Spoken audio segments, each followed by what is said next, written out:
उत्तर प्रदेश का ज़िला कन्नौज भले ही वर्तमान में अपने इत्र व्यवसाय और तंबाकू उत्पादन के लिए मशहूर है, लेकिन आज भी इसकी गणना भारत के कुछ प्राचीनतम और ख्याति प्राप्त नगरों में की जाती है। कानपुर के पश्चिमोत्तर में गंगा नदी के किनारे स्थित कन्नौज शहर वर्तमान में प्रदेश का एक प्रमुख जिला मुख्यालय एवं नगर पालिका भी है। कन्नौज आज के दौर में जितना आधुनिक रूप ले चुका है, इसका इतिहास भी उतना ही प्राचीन और ऐतिहासिक है। छठी शताब्दी के प्रारंभ में महान सम्राट हर्षवर्धन और 325 ईसा पूर्व के मौर्य शासन काल में देश की राजधानी होने का गौरव हासिल कर चुका है। आज का यह कन्नौज जिला यानी प्राचीनतम कान्यकुब्ज कभी हिंदू साम्राज्य की राजधानी के रूप में प्रतिष्ठित हुआ। अपनी उस दौर की प्राचीन और ऐतिहासिक धरोहरों और गाथाओं के दम पर और आज भी उसी नाम से जाना जाता हुआ प्रतीत होता है।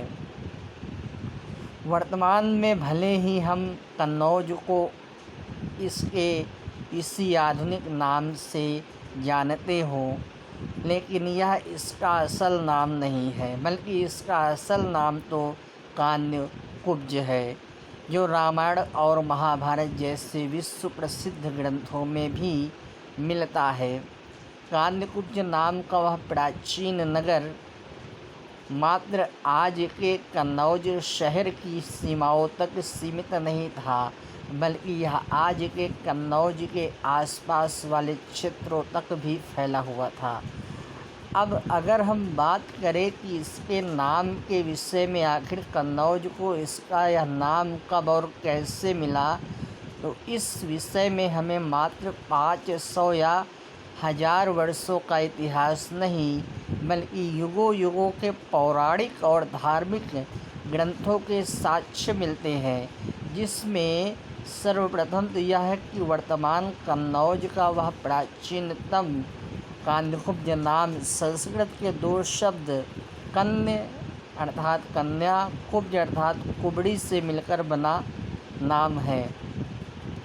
और यदि हम कन्नौज के नाम को लेकर पौराणिक साक्ष्यों की बात करें, तो वाराह पुराण और विष्णु धर्मोत्तर पुराण में इसे कन्यापुर, कुशिक, कोश और महोदय जैसे नाम भी दिए गए हैं। जबकि विष्णु धर्मोत्तर पुराण में तो यहाँ तक बताया गया है कि आज के इस कन्नौज शहर यानी कान्यकुब्ज का सबसे पहले नाम महोदय हुआ करता था।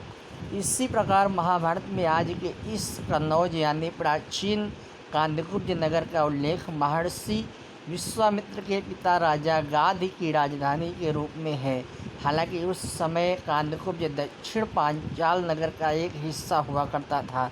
संभवतः इसीलिए इसका इतना अधिक महत्व नहीं हुआ, क्योंकि उन दिनों दक्षिण पांचाल की राजधानी काम्पिल्य हुआ करती थी।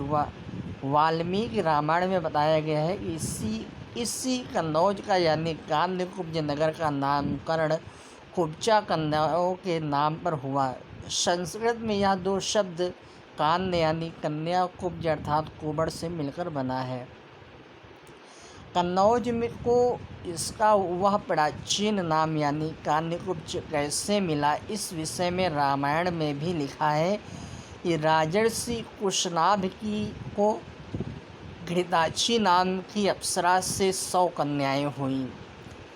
उन कन्याओं के रूप को देखकर वायु देवता उन पर मोहित हो गए।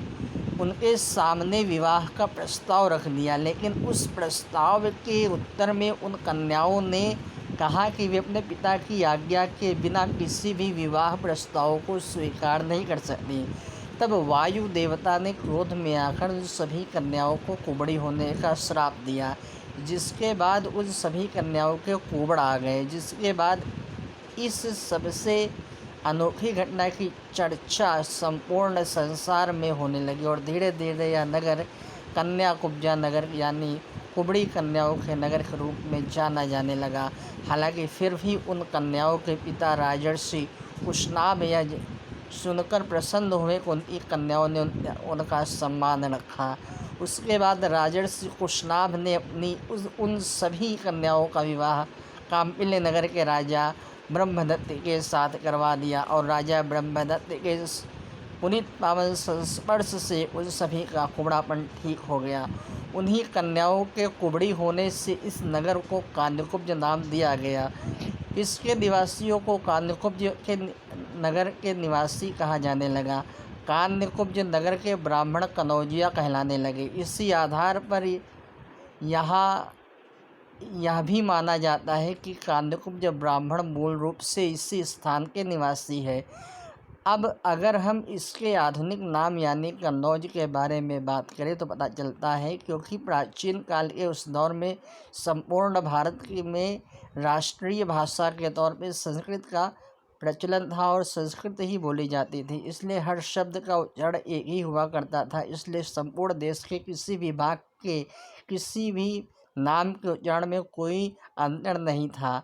मुगल काल के दौरान संस्कृत भाषा का प्रचलन हुआ और क्षेत्रीय भाषा सहित अन्य भाषाओं और बोलियों का प्रचलन भी अधिक होने लगा। संभवतः यही कारण है कि देश के अन्य अनेक ऐतिहासिक स्थानों के नामों की तरह कान्यकुब्ज यानी आज के कन्नौज का भी नाम हुआ।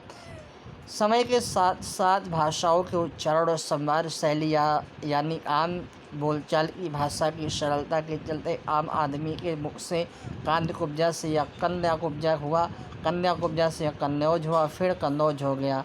अब अगर हम कन्नौज के मध्यकालीन और आधुनिक इतिहास की बात करें तो पता चलता है कि चीनी यात्री ह्वेनसांग ने अपनी यात्रा वृत्तांत में कन्नौज के प्राचीन नाम कान्यकुब्ज के विषय में कुछ इस प्रकार विवरण दिया है कि ह्वेनसांग ने यह भी बताया कि कन्नौज यानी प्राचीन कान्यकुब्ज की गणना उन दिनों प्राचीनतम भारत के कई ख्याति प्राप्त और प्रसिद्ध नगरों में की जाती थी।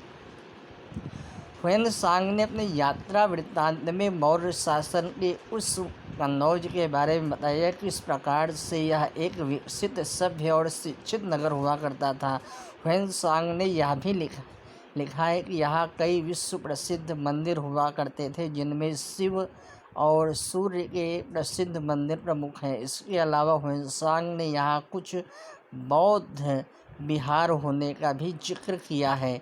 जबकि एक अन्य मशहूर इतिहासकार और यात्री टालमी भी उस दौर में भारत की यात्रा पर आया था, जिसने अपने यात्रा वृत्तांत में कन्नौज को कनौगिजा लिखा है। इसके अलावा युआन च्वांग नामक एक अन्य चीनी यात्री जो सम्राट हर्षवर्धन के शासनकाल के दौरान भारत आया था, उसने भी अपनी यात्रा वृत्तांत में इस नगर के वैभव का स्पष्ट उल्लेख किया है। अन्य ऐतिहासिक तथ्यों के अनुसार 5वीं शताब्दी में गुप्त साम्राज्य के समय कन्नौज एक प्रमुख व्यावसायिक नगर के रूप में हुआ करता था, लेकिन 6वीं शताब्दी के दौर में यहाँ हूणों के आक्रमणों से काफ़ी कुछ नष्ट हो चुका था। इसके अलावा यह भी माना जाता है कि विंध्याचल पर्वत श्रृंखला के उत्तरी हिस्से के मूल निवासियों का एक समूह जो कान्यकुब्ज ब्राह्मण के नाम से पहचाना जाता है, वह भी इसी स्थान के मूल निवासी हैं। इसके अलावा ईसा पूर्व की दूसरी शताब्दी से लेकर 5वीं शताब्दी तक कन्नौज का उल्लेख कई पौराणिक ग्रंथों में मिलता है। हर्षचरित्र में कन्नौज को उस स्थल के नाम से भी संबोधित किया गया है। सम्राट हर्षवर्धन के समय में इस नगर की विशेष उन्नति हुई, तभी तो यह भारत का एक विशाल एवं समृद्धशाली नगर बन गया था। सम्राट हर्षवर्धन के शासनकाल के दौरान कान्यकुब्ज यानी आज का कन्नौज उत्तर भारत का एक महत्वपूर्ण व्यावसायिक धार्मिक नगर हुआ करता था, जबकि उसके बाद के गुप्त साम्राज्य के दौर में यह मौखर वंश के शासकों का भी शासन रहा।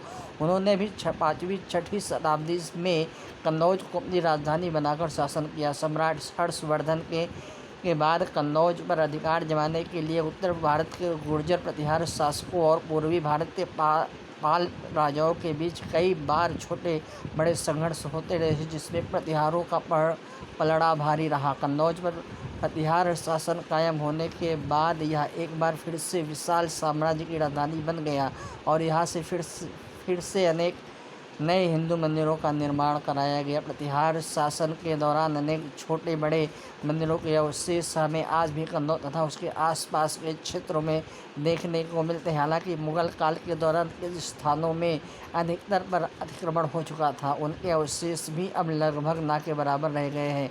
11वीं शताब्दी के आरंभिक दौर के आते आते लगभग संपूर्ण भारत की सहित कन्नौज में भी मुगलों के आक्रमण और लूटपाट का दौर शुरू हो चुका, जिसमें महमूद गजनवी के द्वारा बड़े पैमाने पर धार्मिक स्थानों को लूटपाट का शिकार बनाया गया और कत्लेआम मचाया गया था। प्रतिहार शासन के बाद तो कन्नौज का गौरव व महत्व लगभग समाप्त होने लगा था। धीरे धीरे यह उजाड़ नगरी में बदलने लगा, क्योंकि विदेशी आक्रमणकारी और लुटेरे महमूद गजनवी के भीषण आक्रमणों के समय यहाँ भारी रक्तपात और लूटपाट हुई। हालांकि इसके बाद गाहड़वाल वंश के शासक जनरदेव ने 1085 से लेकर में एक बार फिर से कन्नौज को सुव्यवस्थित शासन देने की कोशिश की। यहाँ के मंदिरों में पूजा पाठ होने लगी, लेकिन गाहड़वाल वंश के अंतिम शासक को भी 1163 में उस समय वहाँ से हटना पड़ा, जब मोहम्मद गौरी के भीषण आक्रमण के बाद एक बार फिर से मुगलों ने कन्नौज में रक्तपात शुरू किया, लूटपाट को अपना अधिकार जमाना शुरू किया। इस प्रकार 1194 में भी यहाँ मुगल लुटेरों और आक्रमणकारियों के द्वारा फिर से बड़ी संख्या में लूटपाट और कत्लेआम का खेल खेला गया।